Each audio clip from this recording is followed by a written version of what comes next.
Tadi ya.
Halo, selamat sore semua. Ini 6 kelas ya. Apakah suara saya bisa didengar? Selamat sore, Dok. Bisa terdengar? Oke, kita tunggu Mas. Ini kalau 6 kelas itu kira-kira ya sekitar 170 ya. Kita tunggu paling tidak itu separuhnya. Baru kita mulai ya. Kita tunggu sampai jam 17.10.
Aku selalu bisa.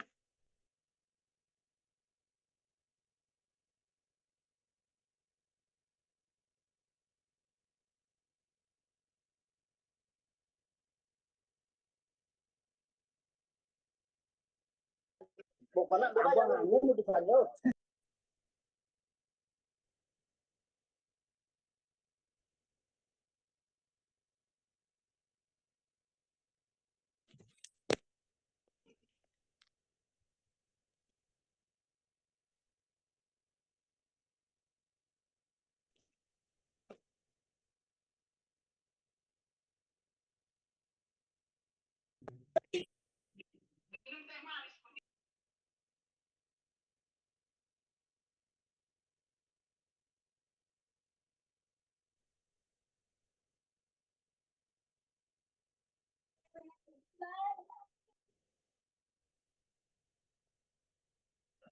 Semenjak itu apa? Kan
Oke, selamat sore.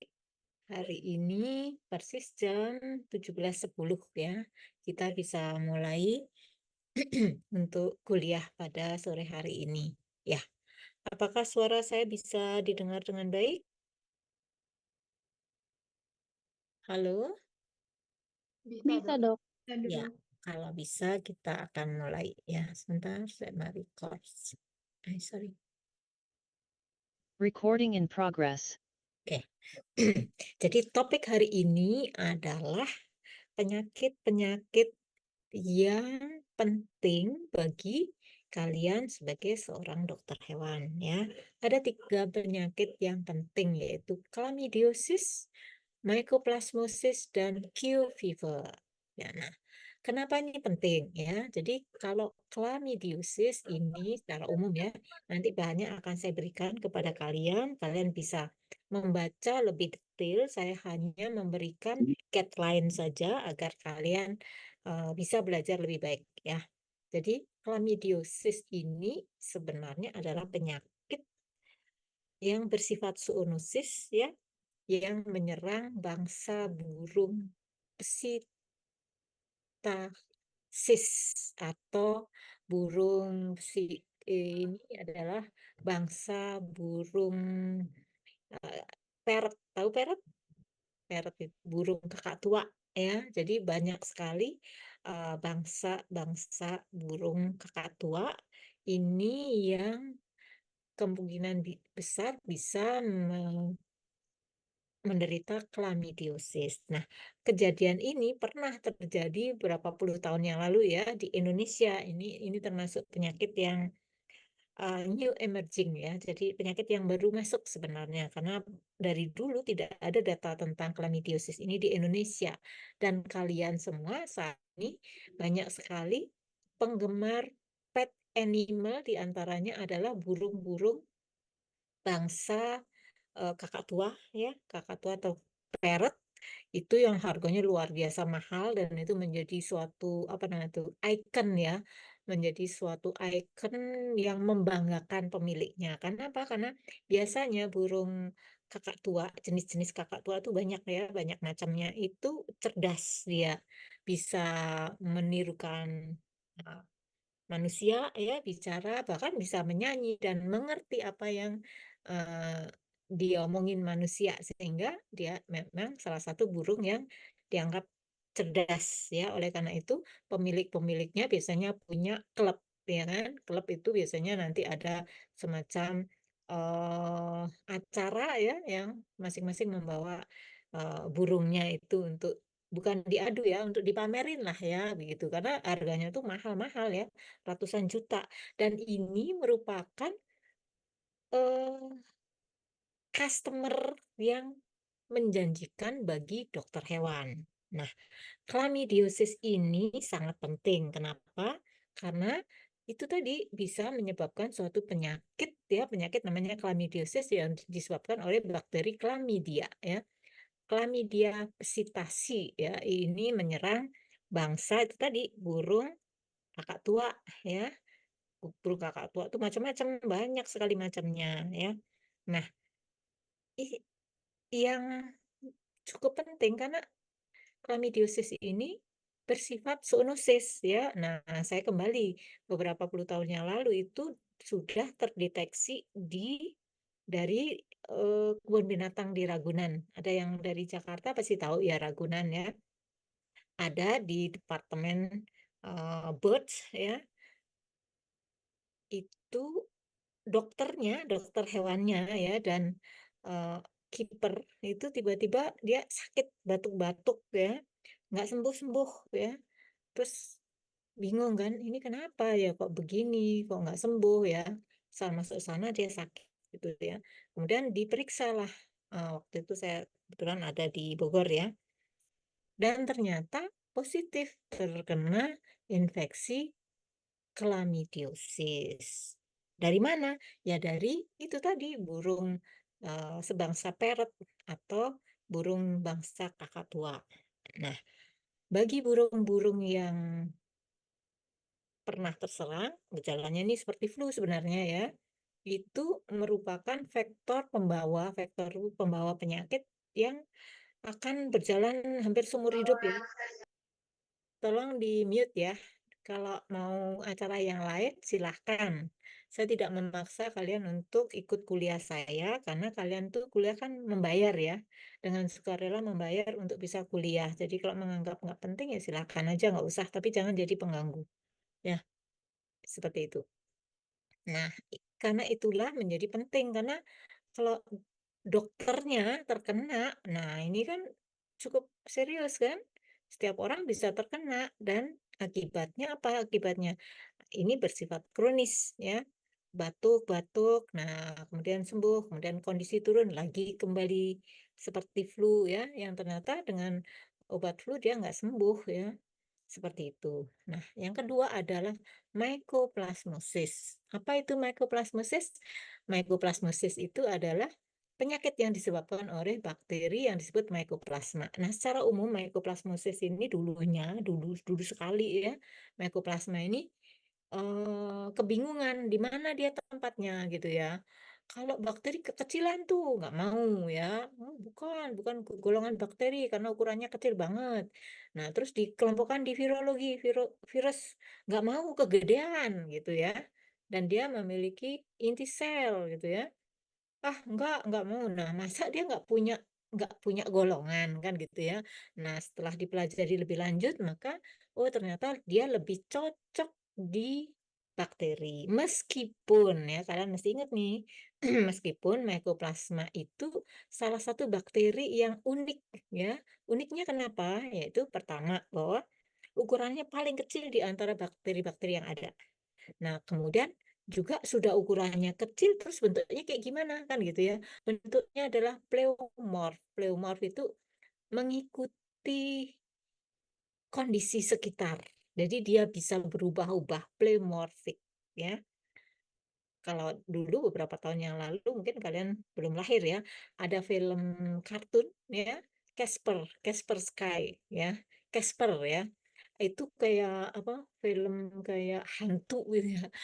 Boneka hantu yang bisa masuk keluar dari lubang pintu, dari bawah pintu. Nah, itu. Jadi dia bisa menyesuaikan dengan tempatnya ya, berubah sesuai dengan tempatnya. Ukurannya kecil. Kenapa bisa begitu? Karena dia tidak memiliki dinding sel, sehingga bentuknya itu bisa lembek, bisa kemana-mana. Ya, namanya nggak punya dinding sel. Nah, apa implikasi dari tidak memiliki dinding sel bagi kalian? Ya, kalian semua kan udah diajarin tuh tentang farmasi ya. Ini akan berimplikasi pada terapi. Loh kok bisa? Ya jelas ya, karena terapi dengan menggunakan antibiotika itu sasarannya adalah beberapa antibiotika nih, sasarannya adalah menghambat pembentukan dinding sel. Nah, kalau nggak punya dinding sel, terus apa yang dihambat? Kan nggak bisa. Nah, oleh karena itu, dalam pemilihan untuk terapi harus memperhatikan ini. Jadi kalian semua sebagai calon dokter hewan harus paham ini ya, dihubungkan antara penyakit dan ilmu farmasinya. Nggak ada apa selalu akan dikaitkan itu. Karena apa? Tugas dokter hewan yang utamanya itu kan menyembuhkan ya, menterapi pasiennya ya. Nah, oleh karena itu kalian mesti paham betul itu. Oh, nggak punya dinding berarti nggak bisa digunakan antibiotika yang fungsinya adalah menghambat pembentukan dinding sel. Golongan apakah itu? Kalian boleh lihat sendiri nanti di mata kuliah farmasi. Ya. Nah, yang terakhir adalah Q fever. Q fever namanya Q fever, demam Q ya.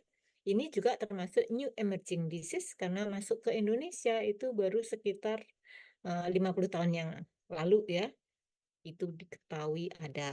Nah, ini ya, ini berbahayanya pas karena zoonosis dan gejalanya itu tidak tampak dengan jelas ya, tidak menciri atau tidak bisa dideteksi berdasarkan gejala klinis ya, dan bersifat zoonosis. Nah, terus gimana dampaknya ke manusia? Nah, dampaknya ke manusia itu sangat berbahaya dalam waktu yang lama. Kenapa? Karena penyakit ini bersifat kronis sehingga eh, berjalan itu sampai 15 tahun ya. Sehingga karena dia kronis, maka kerugian atau dampaknya itu tidak terlihat dengan nyata. Yang jelas bahwa ini sangat berbahaya bagi manusia-manusia yang memiliki usia produktif. Ya, usia berapa produktif? Antara 40 sampai 50 ya. Yang seharusnya pada puncak karir karena dia menderita Q fever nggak mampu itu. Kenapa? Karena dia menyerang hepar ya, menyerang jantung sehingga jantungnya itu ada defek sehingga dia tidak bisa melakukan kegiatan dengan normal. Artinya cepat capek ya, cepat lemes. Pokoknya enak badan sehingga kalau harus bekerja dengan lebih giat sebagaimana orang yang berumur sekian itu kan sedang pada puncak-puncak karir ya, itu nggak bisa lagi. Akhirnya itu menjadi beban bagi negara dan keluarga.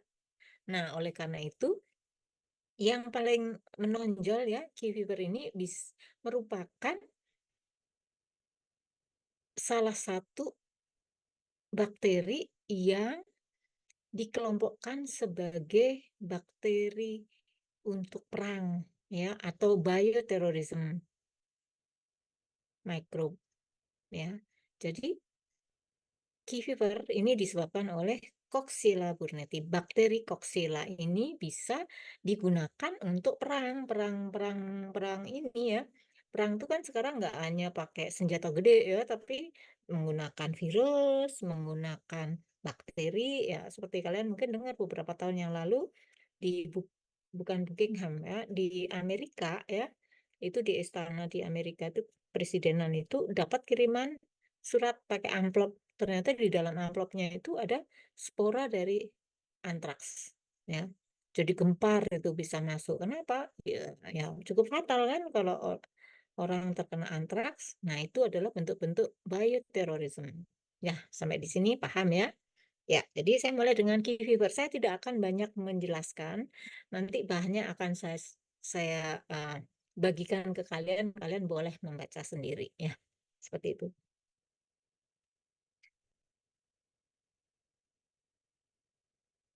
Ya, ini key fever ya. Khususnya key fever ini sebenarnya tidak hanya menyerang sapi ya, bahkan monyet, anjing kucing bisa juga dan manusia ya. Awalnya itu memang, terjadi di Indonesia itu diketahuinya itu pada tahun sekitar 2000 ya 2000-an lah ya, berarti relatif baru ya. Itu ada turis dari Jepang ya, main ke Indonesia. Nah, setelah pulang dia itu menderita seperti flu ya. Terus diobati, nggak sembuh. Terus mereka kan kalau orang Jepang kan beda dengan kita ya. Terus kalau kita ya udah didiemin aja ya, nanti sembuh sendiri kan gitu. Kalau mereka nggak seperti itu. Mereka cari tahu lebih dalam lagi, kenapa kok nggak sembuh ya? Nah, kemudian dilakukan pemeriksaan lebih dalam ya, kemudian mereka juga melakukan dengan molekuler segala macam. Ternyata, oh bukan flu dia, tapi dia terinfeksi oleh Coxiella burnetii yang berasal kira-kira ya, diprediksinya karena dia main ke Bali nih ya. Dia main ke Bali, kemudian dia ikut tur yang apa agrowisata ya. Jadi ke petani-petani itu ya, ke kebun-kebun ya, kan seneng tuh orang Jepang atau orang orang orang luar negeri itu senangnya mainnya ke kebun ya, ke peternakan di Bali ya, ke sawah-sawah suka sekali. Nah, disitulah dia terkena. Nah, oleh karena itu dianggap bahwa ini bakteri cukup cukup new emerging ya, jadi dia sebenarnya dulu udah pernah, sekarang muncul kembali, ya, seperti itu. Nah, ini ya, zoonosis dia tersebar sekarang hampir di seluruh dunia ya. Kalau dulu ini 51 negara, sekarang sudah lebih, bahkan mungkin seluruh dunia. Kenapa? Karena mobilitas yang sangat cepat dalam satu hari itu bisa berkeliling dunia. Gimana kok bisa begitu? Ya karena manusianya bisa pergi kemana-mana, atau dalam satu hari kita bisa ada di luar negeri, bisa kalau 12 jam mungkin bisa sampai ke Eropa ya.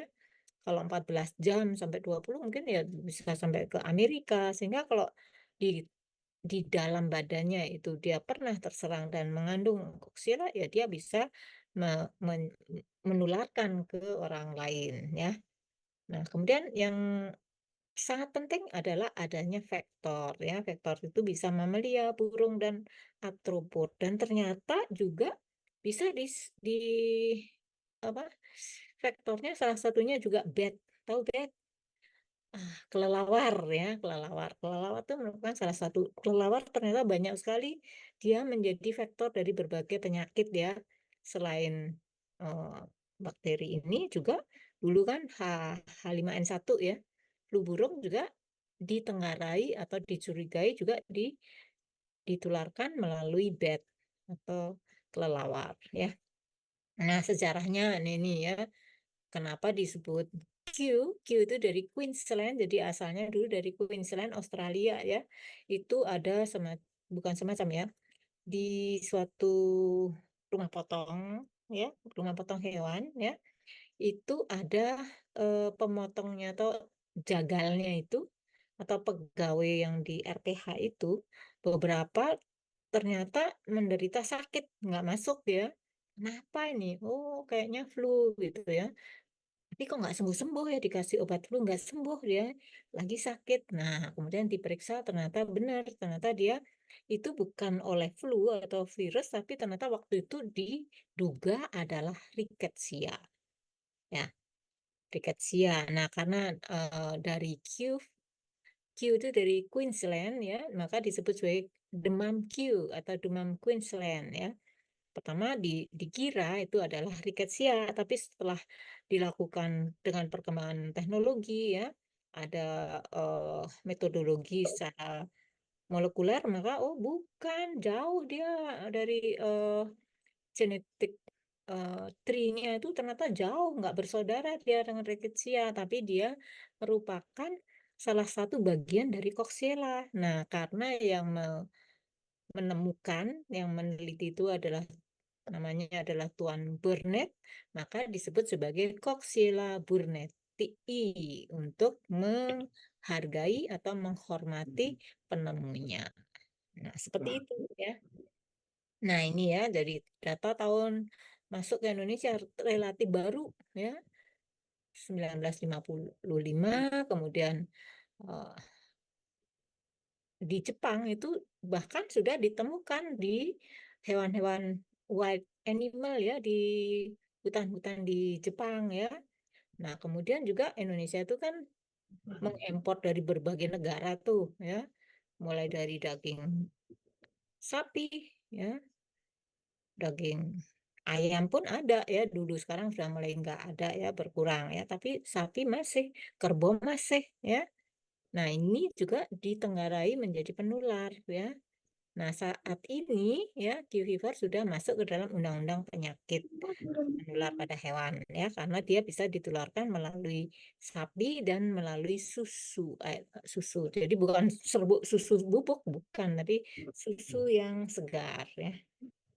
Nah, ini ya. Jadi yang siapa sih yang akan terserang kemungkinan ya, kalian dokter hewan ya, baik yang di peternakan atau yang ya yang bersentuhan lah dengan hewan sakit ya, di RPH, di laboratorium kok dia mengerjakan ini, dan penduduk penduduk pendatang ya, yang sanitasinya kurang bagus ya, airnya ya dari sumur berdekatan dengan septic tank dan lain sebagainya, ini juga menjadi suatu kondisi yang menyebabkan penularannya ya, seperti itu.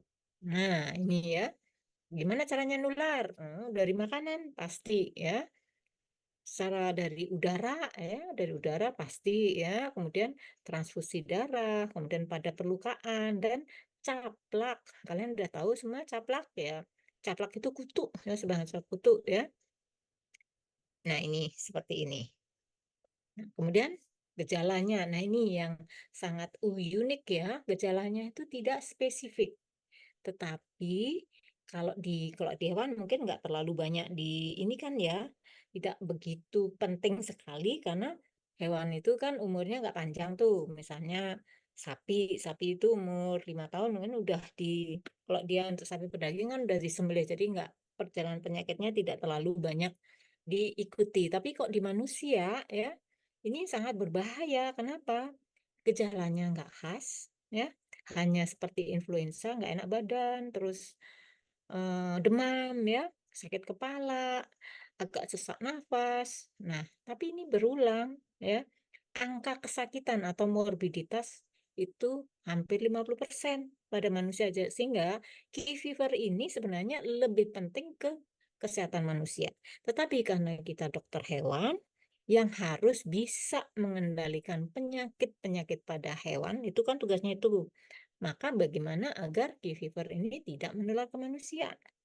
Ya, seperti itu. Jadi kalau kronis ya fatal. Makanya banyak sekali kasus-kasus pada manusia nih ya, yang tiba-tiba meninggal ya. Oh, sakit jantung. Iyalah, kalau meninggal kan jantungnya berhenti kan gitu. Nggak ada orang meninggal jantungnya nggak berhenti kan gitu ya. Tapi belum pernah ada laporan faktor apa sih yang menghentikan jantung itu.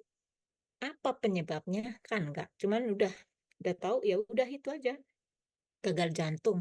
Nah, kan itu ya. Gagal nafas. Nah, gagal hati atau liver ya. Kenapa? Q fever ini yang target organnya tiga: jantung, liver, dan paru-paru. Nah, kematiannya itu rendah. Jadi sebenarnya orang Indonesia kalau kematiannya rendah kan nggak, wah cuma segitu, nggak apa-apa, penduduknya banyak, nggak apa-apa deh gitu ya.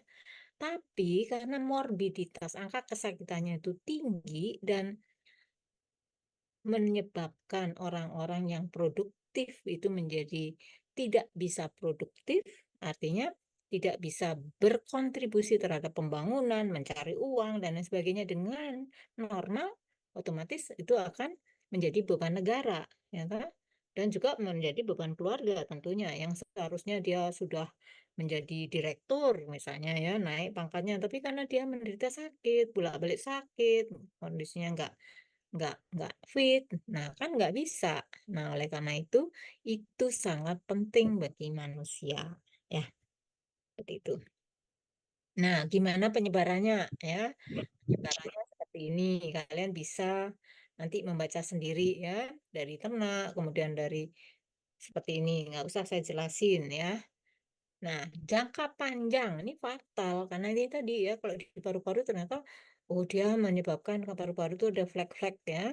Kemudian juga menyebabkan endokarditis ya pada jantung ya.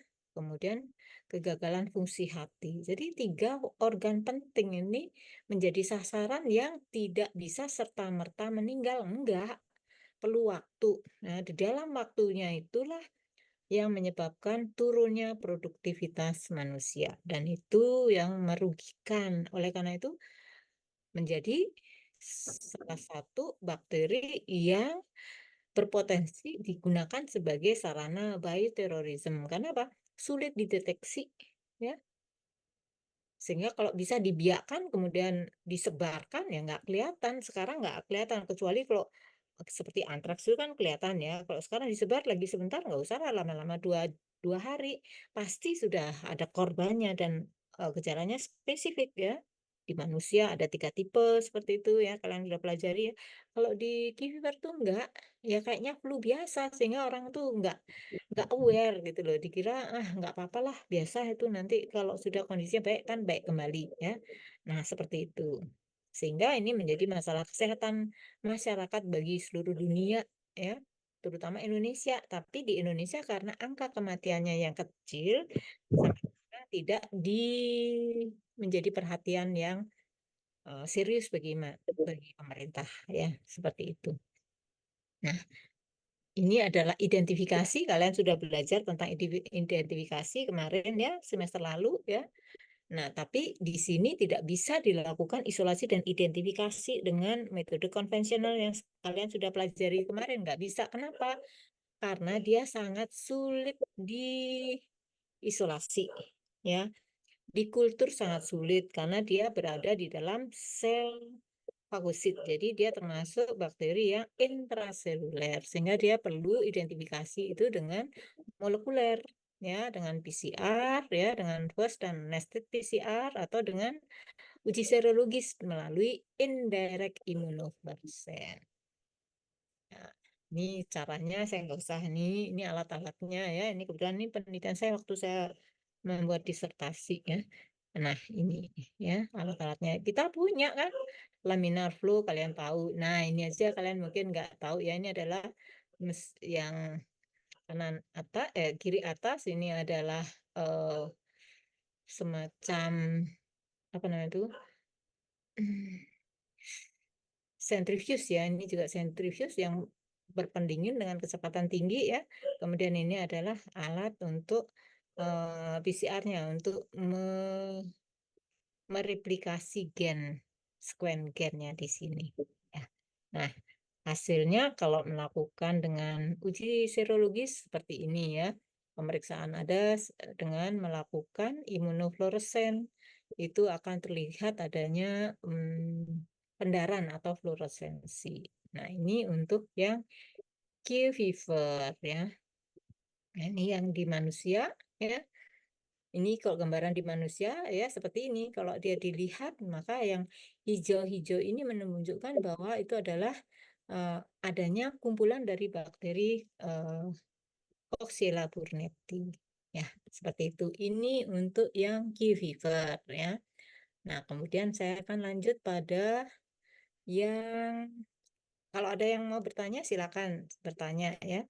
Pada yang berikutnya, chlamydiosis ya. Sebentar, saya carikan. Oh, sebelum chlamydiosis mungkin perlu ini untuk mycoplasmosis ya. Sebentar, saya carikan. Nah, ini. Nah, ya, jadi tahun lalu itu untuk untuk ilmu penyakit bakterial dan jamur itu ada dosen, ya bukan dosen ya, ada ahli ya dari BRIN yang bekerja sama dengan melalui saya ya untuk memberikan kuliah tambahan ya tentang mycoplasmosis. Kenapa ini penting? Ini merupakan salah satu PKKMB sebenarnya ya, Merdeka Belajar ya, dalam bentuk pertukaran atau mendatangkan ahli dari BRIN ya, yang memang dia bergerak di dalam ilmu bakteriologi, khususnya untuk penyakit-penyakit bakteri. Nah, ini adalah bahannya ini dari beliau ya. Kebetulan ini bagus dan ini saya kira kalian akan lebih mudah mempelajarinya. Jadi subtopiknya mycoplasmosis. Tadi saya sudah jelaskan bahwa mycoplasmosis itu bakteri yang paling kecil ukurannya di antara bakteri patogen yang ada.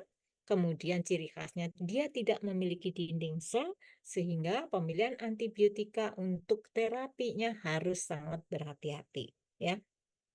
Salah satu juga sebagai penciri ya, mycoplasmosis itu merupakan bakteri yang menyerang saluran nafas ya. Berjalannya tuh kronis. Makanya yang sering terserang tuh adalah kalau di unggas itu adalah petelur ya. Terus akibatnya apa ya? Kalau kronis dia itu produktivitasnya tentunya menurun. Harusnya bertelur itu dalam 1 tahun misalnya dia ada sekitar 200 butir, ternyata dia hanya 100 misalnya seperti itu ya. Itu kalau di ayam petelur. Nah, selain di ayam ini juga penting pada babi ya. Karena semuanya ini kronis, sehingga penyebab utamanya itu apa sih? Pemicunya adalah manajemen kandang yang tidak baik. Sebenarnya itu ya. Nah, kalau manajemennya bagus, sanitasinya bagus, biosecurity-nya bagus, ini tidak akan pernah menyerang ya. Seperti itu. Nah, kalau lebih lanjut, nah ini ya. Jadi mycoplasmosis ini menular pada unggas ya, adalah adanya infeksi pada saluran nafas ya, bagian atas, yaitu sinusitis. Kalian tahu sinus? Sinus ada di daerah hidung ya, kemudian di trachea dan air sakulitis. Kalian tahu kan kalau unggas itu memiliki kantong udara. Nah, kalau kantong udaranya itu me- menderita apa namanya itu tis itu apa namanya tis radang ya, maka ya kan tidak bisa bernapas dengan baik ya. Nah, ini biasanya menyerang kalau broiler atau ayam pedaging. Ini kalau yang nggak bisa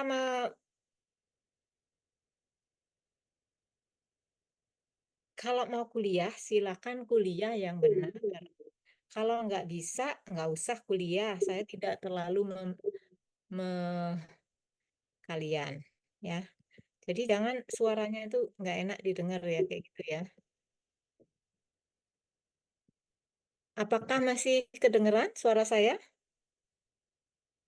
Masih dok. Halo? Mendengar dok. PowerPoint-nya ada? Tidak dok, tidak terlihat. Hilang dok. Oh ya. Tidak ada PowerPoint dok. Pak nggak ada yang ngomong. Ya, ini memang ada sedikit masalah tadi PowerPoint-nya. Oke, mudah-mudahan ini enggak ya. Nah, mycoplasmosis ini ya. Udah kelihatan? Sudah dok. Sudah, Dok.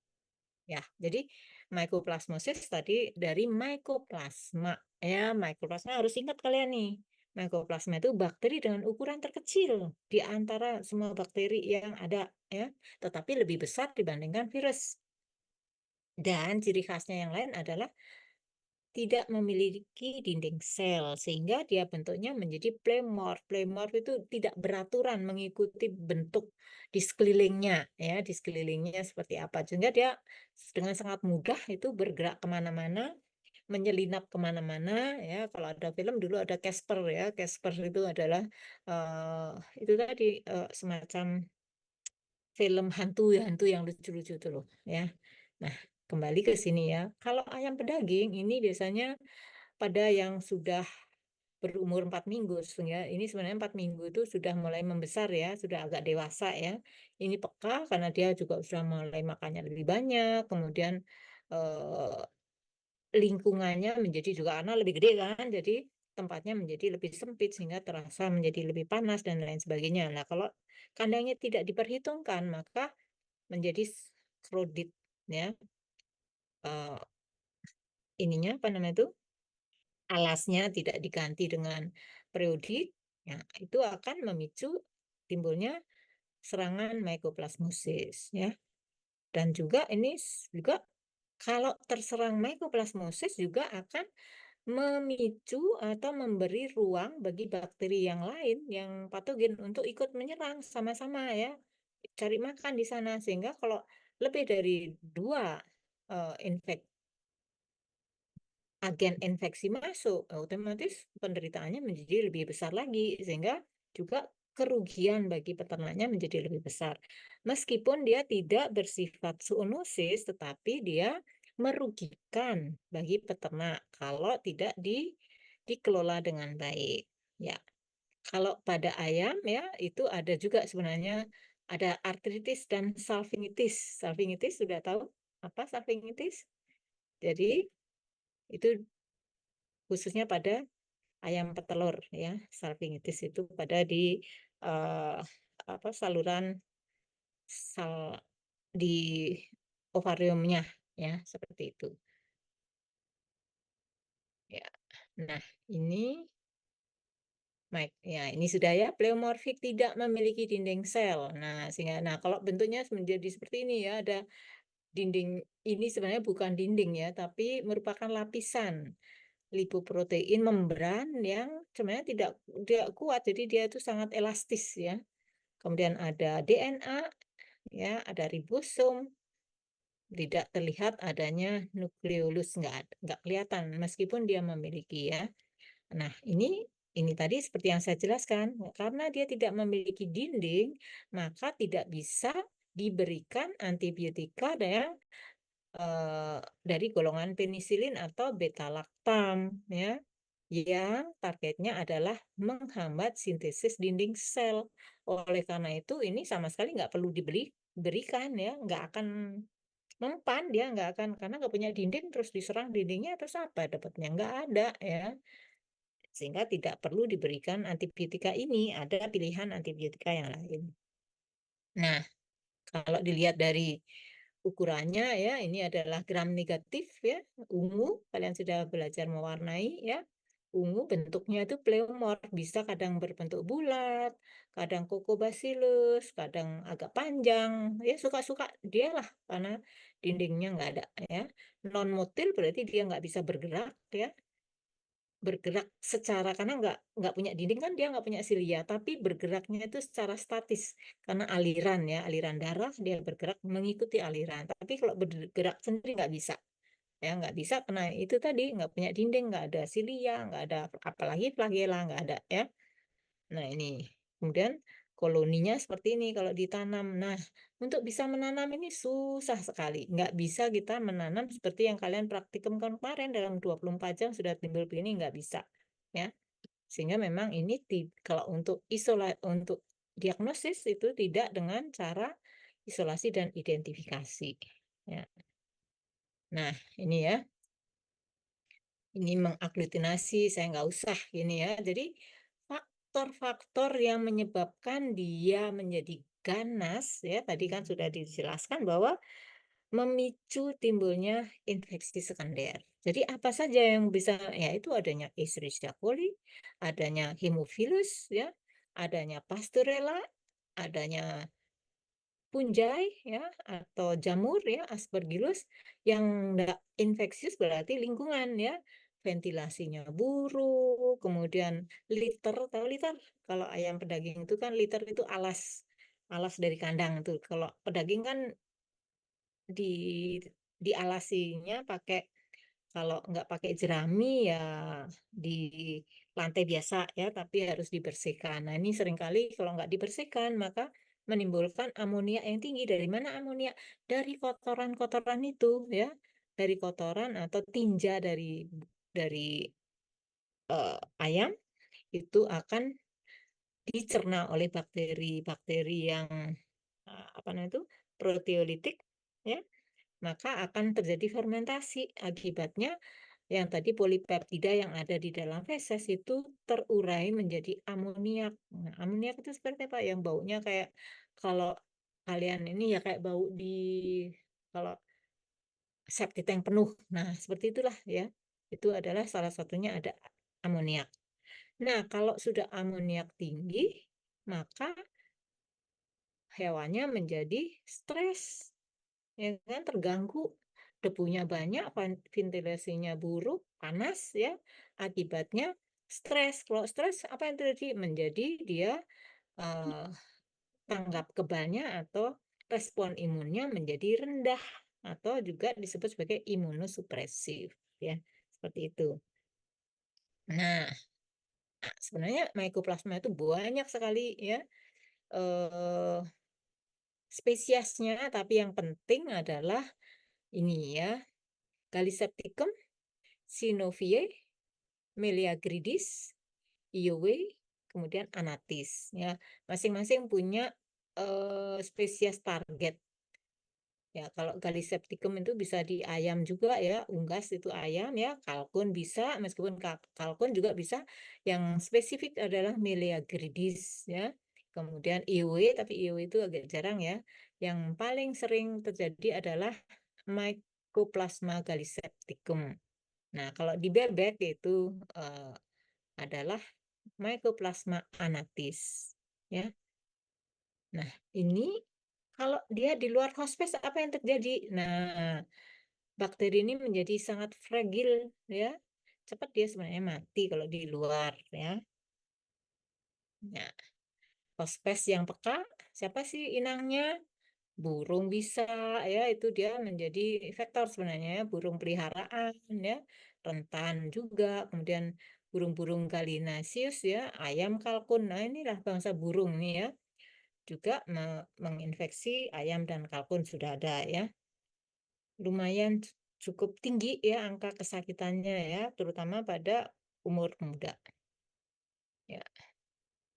Nah, ini penting, ya, cara penularan. Nah, biasanya penularan itu horizontal, ya, horizontal itu kontak langsung. Nah, tapi ini bisa vertikal. Vertikal itu dari induk ke ayam, dari induk ayam ke telur, ya, ke embrionya, ya. Nah, kalau embrionya tertular dia akan mati karena kalau tertular otomatis bakterinya kan perlu makan. Nah, dia makan apa? Ya makan kuning telur. Akibatnya kuning telur tidak bisa tumbuh dengan baik untuk menjadi embrio, jadi dia mati, ya. Nah, kalau horizontal ya kontak langsung, ya.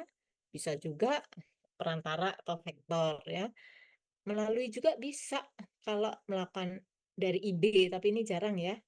Karena kita kan jarang juga melakukan IB di unggas. Ada, bukan nggak ada, ya, ada, tapi untuk tujuan-tujuan tertentu, misalnya untuk ayam aduan, ya. Nah, ayam aduan itu banyak diproduksi dengan meng-IB, ya.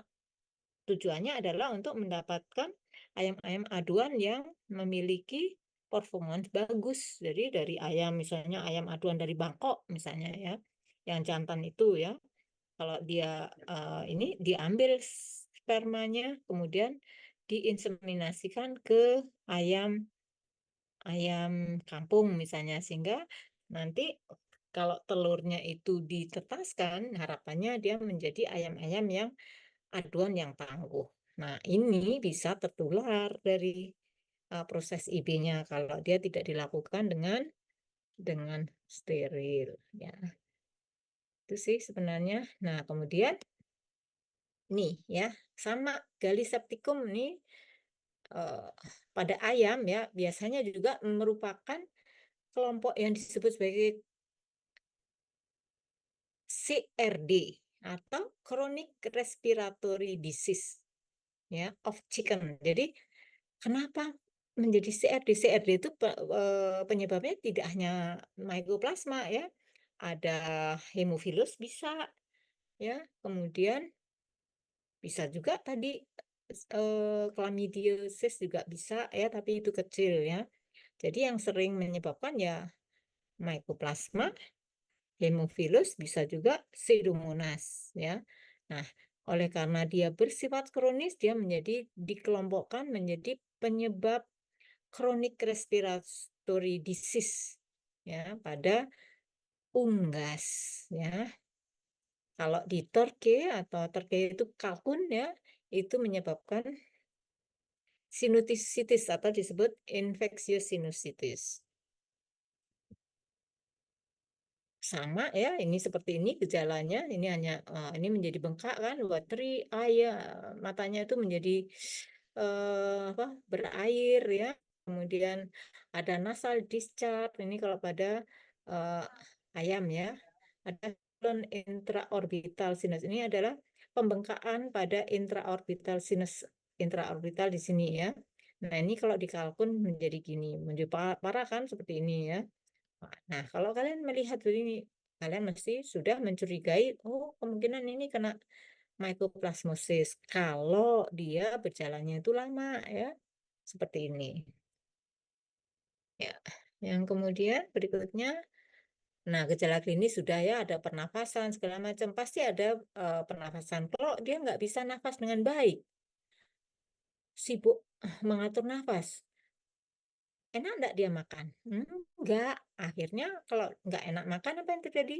Enggak mau makan, dia berat badannya turun. Kalau dia waktunya bertelur tapi terus enggak makan, apa yang dibikin untuk telur? Enggak ada kan? Jadi produksi telurnya juga turun.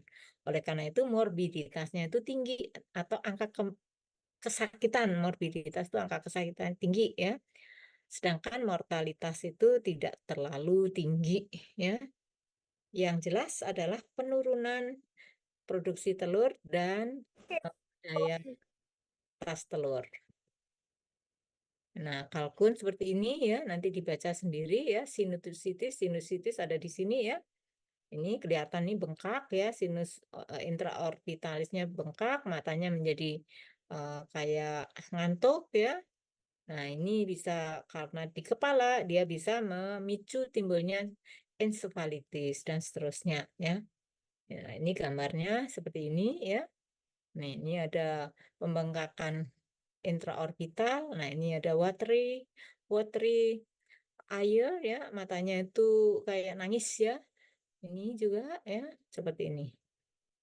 Ada keratokonjungtivitis ini ya. Ini keratokonjungtivitis ya, kekeruhan juga pada korneanya. Ya.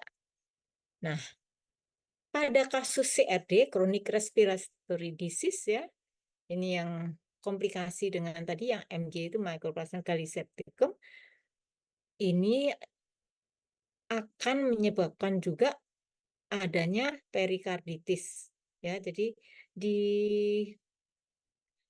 jantung itu ada selaput yang kalau dilihat di bedah itu seperti ini ya.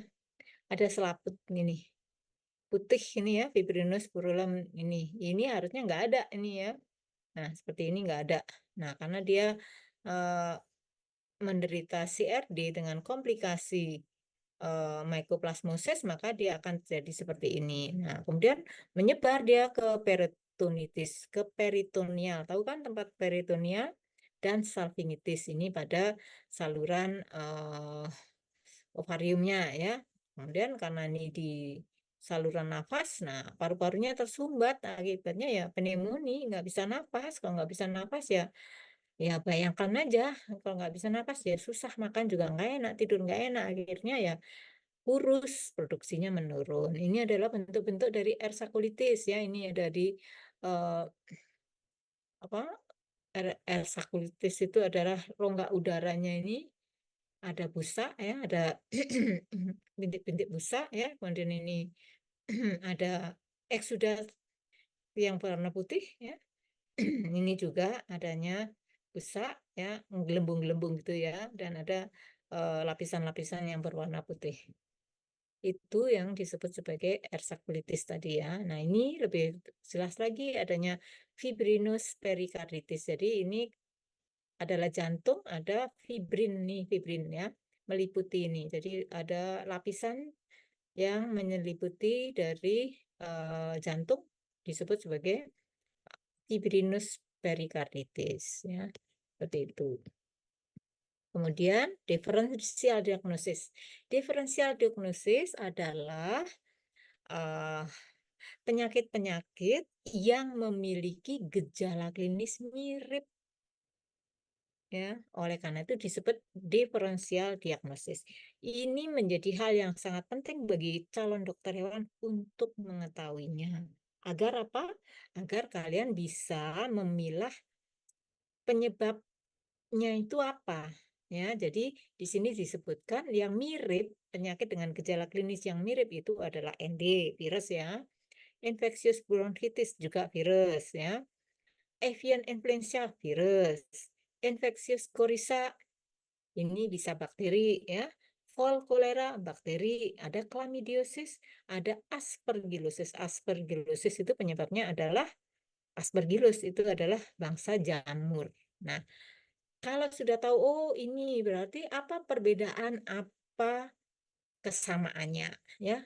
Kalau Newcastle disease atau ND, misalnya persamaannya Pak, ada semuanya gejala pada saluran nafas.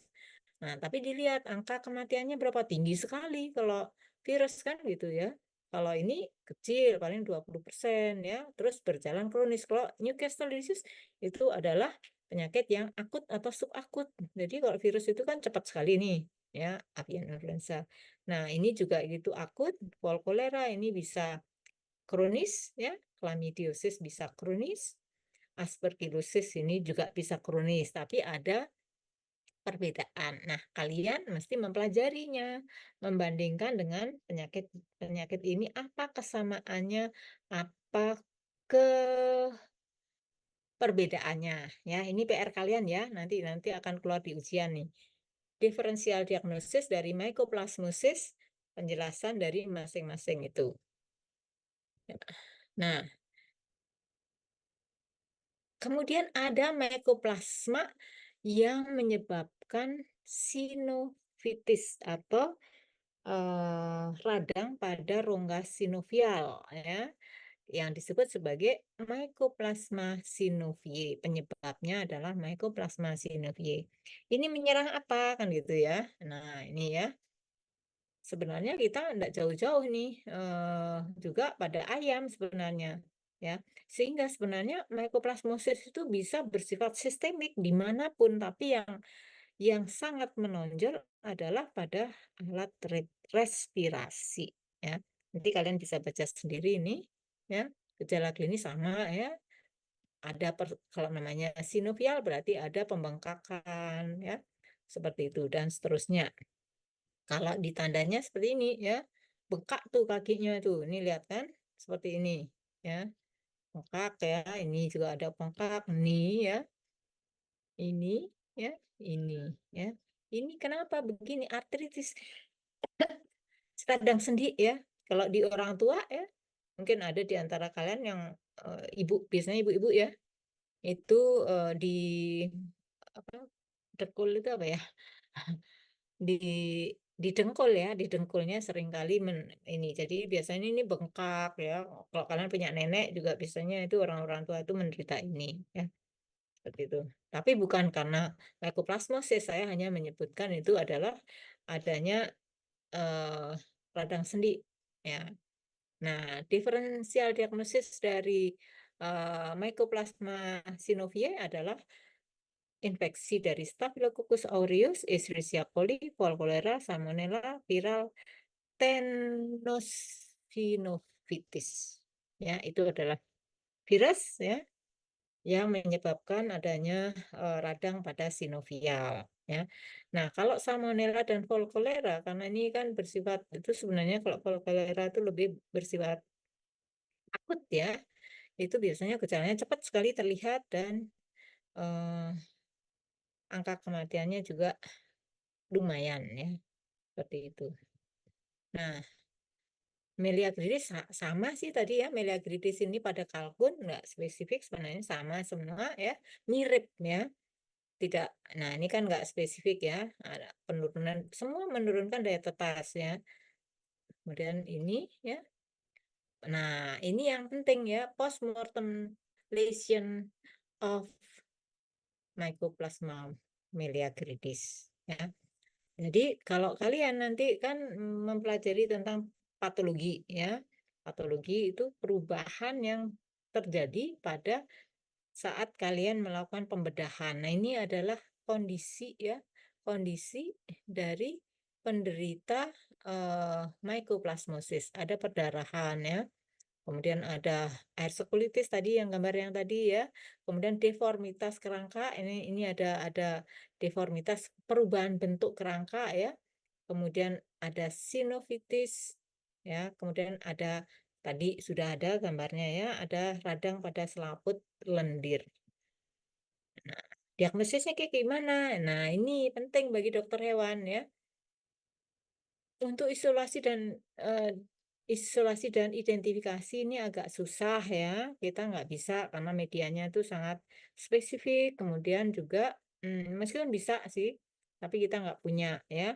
Nah, yang sering dilakukan itu adalah dengan diagnosis serologis karena ini paling murah dan cepat ya. Bagi dokter hewan ini sangat membantu bagaimana agar bisa melakukan diagnosis dengan cepat. Jadi dengan kit ini udah dijual ya. Kayak kalau kalian lihat itu kitnya itu kayak ada banyak bentuknya ya. Kit untuk uji serologis itu kalau kalian bayangkan kayak ini ya waktu zaman COVID tuh ya, ada swab. Nah, seperti itu. Ada yang seperti itu tapi ada yang dalam jumlah banyak nanti dilakukan seperti ini ya. Ditanam kemudian ditetesi dengan antigen yang sudah ter sudah apa namanya teridentifikasi ya. Nah, yang paling bagus apa? Ya PCR. Hanya kalau PCR itu memerlukan peralatan yang canggih, relatif canggih ya, karena ini beberapa bahannya itu bersifat sangat toksik bagi kita, bagi manusia ya, sehingga kalau tidak dilakukan dengan sangat hati-hati, tidak ada sarana untuk limbahnya, maka ini membahayakan bagi lingkungan di sekitarnya ya. Jadi yang paling bagus itu apa sebenarnya kalau diagnosis yaitu dengan serologis ya. Tinggal belikan kit, kemudian ambil serum ya, kemudian diperiksa dengan eh, melihat adanya ikatan antigen antibodi yang spesifik. Kalau enggak ada ikatannya ya berarti bukan ya. Apa yang bisa dilihat dengan ikatannya itu adanya aglutinasi. Kalau ada yang bintik-bintik aglutinasi di bawah, ya itu namanya adalah positif. Kalau enggak, nah nanti akan ada diajarin nanti di tes untuk berikutnya. Mungkin dokter Mida akan memberikan ya. Nah, caranya apa? Seperti ini ya. Kalian baca sendiri bagaimana mengisolasi dan seterusnya. Dulu sudah pernah ya, sudah pernah praktikum. Kemudian pengobatan ya, bulan.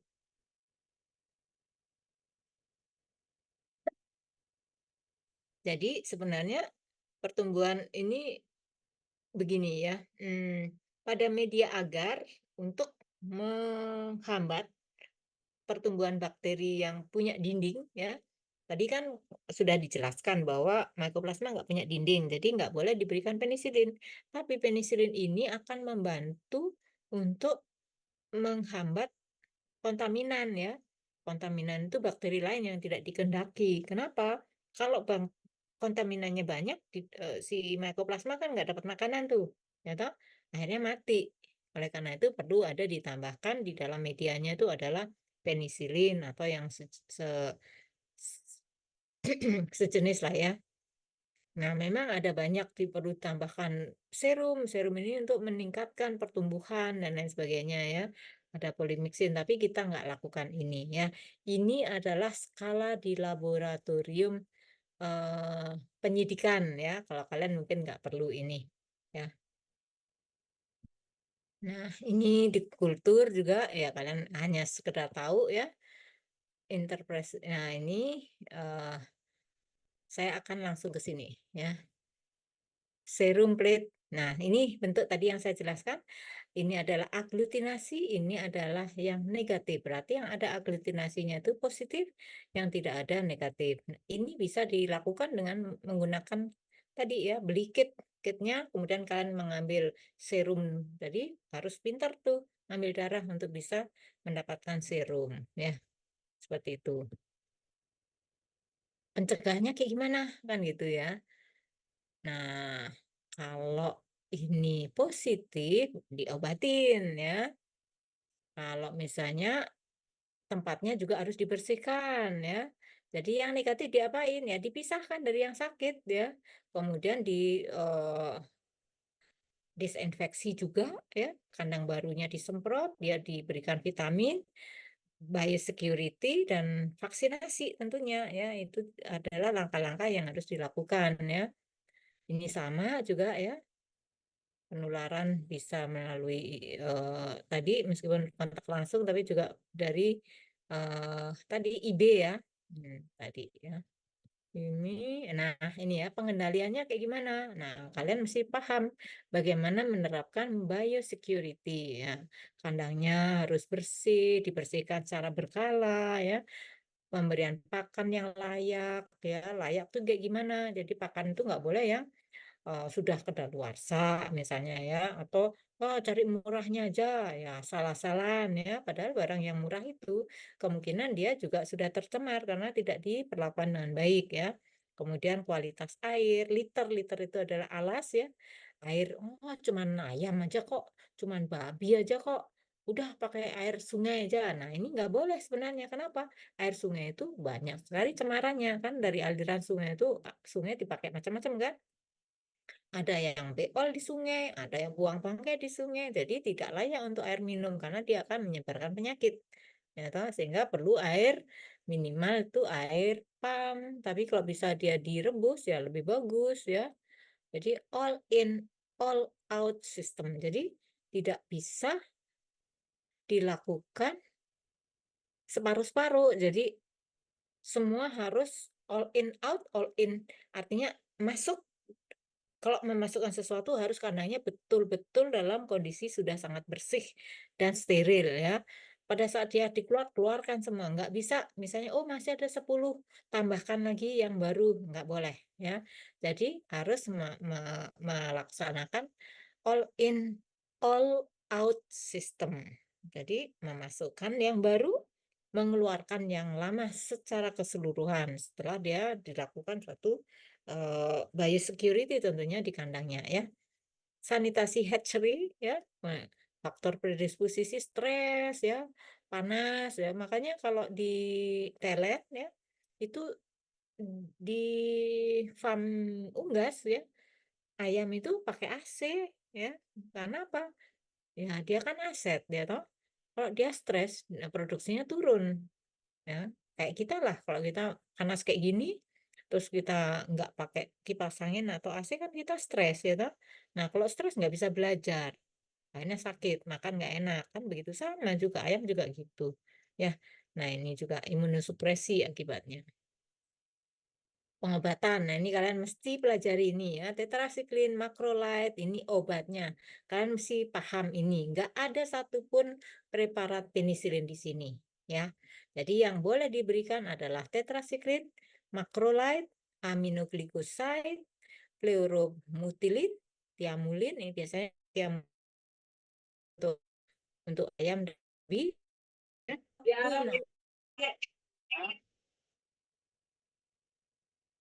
nggak bisa matikan ya. Nah ini pengobatan. Ya, selain diberikan itu tadi ya obat antibiotika juga harus diberikan vitamin agar dia tidak uh, agar daya tahannya cepat kembali ya. Nah, ini vaksinasi apa yang harus dilakukan ya? Jadi ada berbagai macam tipe vaksin. Jadi ada 3 ya, inactivated vaccine atau bakteri ya. Kemudian live vaksin, vaksin hidup. Vaksin hidup itu apa? Ya, bakteri yang dilemahkan saja tapi dia tetap hidup ya. Kemudian subunit vaksin or rekombinan vaksin. Jadi ini adalah vaksin DNA rekombinan. Ini belum, sekarang masih diteliti ya. Hanya karena ini merupakan apa? Manipulasi genetik atau rekombinan vaksin ya, ini cukup berisiko sebenarnya ya, meskipun secara teoritis itu bagus ya, tetapi tentu berisiko. Apapun yang menyangkut pada manipulasi genetik akan juga berpengaruh pada genetik dari manusia secara langsung maupun tidak langsung. Ya, jadi untuk tipe yang live vaksin itu apa saja? Ada banyak ya, ada strain F, ada 685, strain 685 dan seterusnya. Ya, ini adalah strain-strain yang beredar di pasaran yang bisa dibeli untuk memvaksin ayam ya. Ini adalah ya saya kira itu sudah ya. Ada pertanyaan untuk mycoplasmosis? Nggak ada ya. Yang terakhir kalian bisa baca sendiri adalah chlamydiosis ya. Tadi sudah ya saya jelaskan chlamydiosis ini adalah ini ya. Zoonotic disease known to be associated with pet birds. Salah satunya ya adalah psittacosis. Nah, psittacosis ini penyebabnya adalah itu tadi ya chlamydia psittacii ya. Nah, ini ya. Avian chlamydiosis atau biasa disebut sebagai ornitosis atau psittacosis. Nah, kenapa? Karena dia itu menyerang bangsa ini ya, psittacea atau bangsa parrot ya. Ada burung ya, ada 100 ekor, 100 jenis spesies ya, tapi di Indonesia ini tidak terlalu banyak diperhatikan karena apa? Karena tadi bersifat kronis, gejalanya nggak khas ya. Terus meskipun menular ke manusia, tapi tidak begitu dramatis gitu ya. Kecuali kok menular terus tiba-tiba besok mati manusianya, barulah orang Indonesia itu terkaget-kaget ya. Selama hanya gejala nggak enak badan, demam, sudahlah itu biasa penyakit orang Indonesia kan begitu ya. Dikerokin juga sembuh padahal nggak begitu ya. Seperti itu. Jadi dulu disebut sebagai parrot fever karena ini banyak menyerang parrot atau bangsa burung kakak tua ya, dan juga menyebabkan menular pada manusia karena ini zoonosis ya. Nah, ini simptom atau gejalanya seperti apa? Nah, ini gejalanya biasanya general sick looking birds ya. Jadi gejalanya itu sangat umum sebenarnya ya. Dia itu bulunya menjadi apa namanya itu? Bulunya itu menjadi tidak sehat gitu loh ya. Kalau burung yang sehat itu kan bulunya mengkilat, ya toh, tidak gampang rontok, kemudian dia eh, aktif bergerak ya kan. Burung itu kan begitu ya.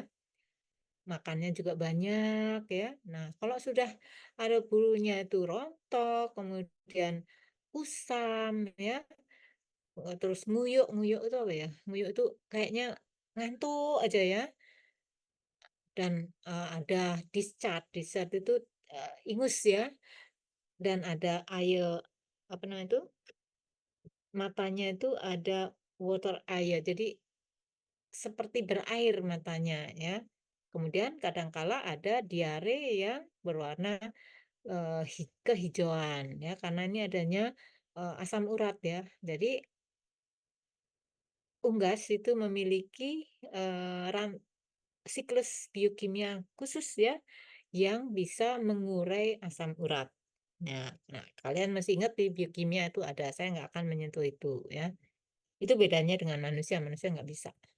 Ya, ini gejalanya sama tadi ya, ada pneumonia. Ini mirip kan dengan tadi mycoplasmosis, ada hanya dia konjungtivitis. Konjungtivitis itu apa? Ya radang pada konjungtiva. Kalau pada mycoplasma nggak ada kan? Dia ada pneumonia, ada ersikulitis, tapi konjungtivitas nggak ada. Tapi ada di uh, intraorbitalis ya. Nah, ini juga ada swollen liver dan spleen. Jadi ada pembengkakan liver dan spleen itu adalah limpa ya. Kemudian ada perdarahan dan eksudat pada permukaan dari jantung dan seterusnya ya. Kalian bisa baca sendiri. Ini tidak susah ya. Terus yang menciri itu apa? Adanya elementary body ya. Makanya disebut ujinya disebut sebagai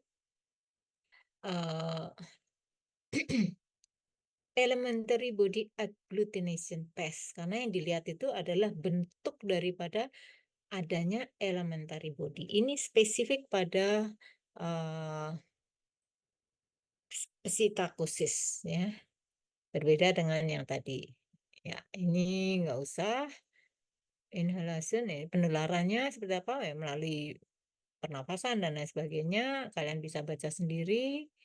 Nah, ini ya, outbreak terjadi pada ini tadi, kejadiannya pertama itu pada tahun ini 1998 ya. 46 people from 29 household ill in Atlanta area outbreaks, ya.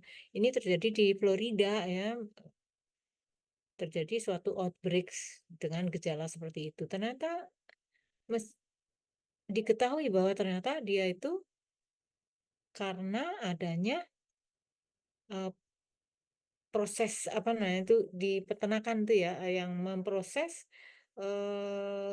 daging atau turkey itu apa, kalkun ya, kalau orang di Amerika itu kan suka makan daging kalkun ya, dan bebek kan apa gede dia ya, dagingnya banyak, makanya ada hari-hari tertentu yang suguhannya itu atau menunya itu adalah kalkun panggang ya, seperti itu. Nah, inilah awal mulanya terjadinya wabah ya. Nah, ini biasa ya, ada fever, chill, headache, letargi, malas. Ini adalah gejala-gejala umum ya. Ada batuk-batuk ya, sama tadi yang disebabkan oleh apa? Chlamydiosis juga ada batuk-batuk ya. Sakit kepala, demam, sama sebenarnya mirip. Nah, itulah yang makanya dipakai sebagai diferensial diagnosis ya. Ini prevent caranya sama sebenarnya ya, hanya ini lebih spesifik ya. Isolate newly acquired birth for 30 to 45 days ya, dan kemudian dites ya sebelum dia dicampur dengan burung-burung yang sudah ada. Jadi sebenarnya tidak boleh mencampur itu ya. Jadi kalau tadi kan ada teorinya out all dan out in out all dan in all kan gitu. Jadi nggak boleh separuh, kalau di perusahaan atau peternakan itu nggak boleh separuh-separuh dikeluarin ditambahkan yang baru, itu nggak boleh ya. Newly acquired itu nggak boleh. Jadi mesti kalau semua dikeluarkan, keluarkan semua ya. Tapi kan nggak mungkin kalau itu di kebun binatang terus diapakan ya toh. Oleh karena itu perlu adanya tindakan karantina. Jadi hewan-hewan yang mau dimasukkan, burung yang mau dimasukkan ke dalam departemen yang avian ya, kan ada tuh kelompok kandang-kandang bangsa burung, misalnya burung kakak tua semua. Nah, kalau ada barang burung baru, kakak tua baru, boleh nggak langsung dimasukin? Nggak boleh ya. Jadi dia harus dikarantina dulu ya selama 14 hari. Kalau dia sehat, tidak ada masalah, baru dipindahkan di dekatnya dulu. Setelah kemudian step by step baru dia boleh dimasukkan bersama dengan burung yang sudah ada. Karena burung yang baru masuk itu kita nggak tahu dia sakit apa ya. Dia membawa penyakit apa. Seperti juga manusia kan begitu ya. Seperti itu. Seperti sekarang misalnya ada monkeypox. Wah, ribut semua ya. Kalau pergi ke luar negeri harus cek ngisi ini apa? Ada surat yang harus diisi ya. Kemudian itu akan dipantau selama 14 hari. Dia kena pox enggak? Kalau kena dia harus ini ya, kayak dulu yang kena COVID itu ya. Harus apa namanya itu? Yang dirawat, diasingkan itu ya. Dulu kan begitu ya. Nah, ini juga gitu, biar tujuannya adalah biar tidak menular ke yang lain. Sama ini semua kalian bisa ways ways to prevent and control chlamydia, pesitasi infectious. Sama semuanya pasti biosecurity ya. Keep good record, harus tercatat semua ya. Jadi kalau sebagai dokter hewan itu yang harus dikerjakan. Kalian tidak harus mencatat itu karena ada paramedik ya, ada kiper yang selalu tiap hari itu mencatat dia apa yang terjadi pada burungnya. Nah, dokter hewan melihat itu catatannya itu. Nah, kalau ada sesuatu yang tidak umum, nah kalian mesti melakukan suatu pemeriksaan sebagai seorang dokter hewan tentunya ya. Nah, itu kalau ada yang bergejala, begitu ada salah satu hewan atau burung, misalnya ini di kebun binatang ya, kelihatan dia itu tadi pertamanya misalnya kok nguyuk ya ngantuk aja dia kok nggak makan-makan, harus cepat dia dipisahkan karena dia bisa dalam masa inkubasi dia menderita suatu penyakit yang kita belum tahu ya, biar tidak menular ke yang lain. Oke, sama ya, ini kalian bisa baca sendiri. Oke, sudah 3. Kalian pastinya sudah sangat nanti akan saya kirim. Ada pertanyaan sampai di sini? Pasti enggak. Nah, ini adalah bahan untuk kuliah untuk ujian UTS 2 sebelum UAS ya. Nah, karena sekarang nggak ada OASE, tapi kan ada Google apa namanya itu? Pakai Google kan sekarang memang kita menjadi sangat terbatas dengan tidak ada OASE itu luar biasa susah karena kita sudah terbiasa pakai OASE ya. Sekarang enggak. Jadi memang menjadi sesuatu yang sangat menyulitkan kita semua. Bahkan bahan pun menjadi hilang ya. Bahan saya biasanya sudah ada di OASE tapi karena sampai sekarang OASE-nya masih tidur nyenyak jadi nggak bisa dibuka dia ya. Data kalian juga susah untuk bisa dipantau ya karena tugas-tugasnya nggak bisa masuk ke sana ya, hanya di Google Classroom saja. Ada pertanyaan? Nggak ada? Ya, kalau nggak ada saya cukupkan sampai di sini. Sampai ketemu pada saat ujian. Oke, selamat malam. Terima kasih, Dok. Terima kasih. Ya, Malam, Mbak. selamat malam.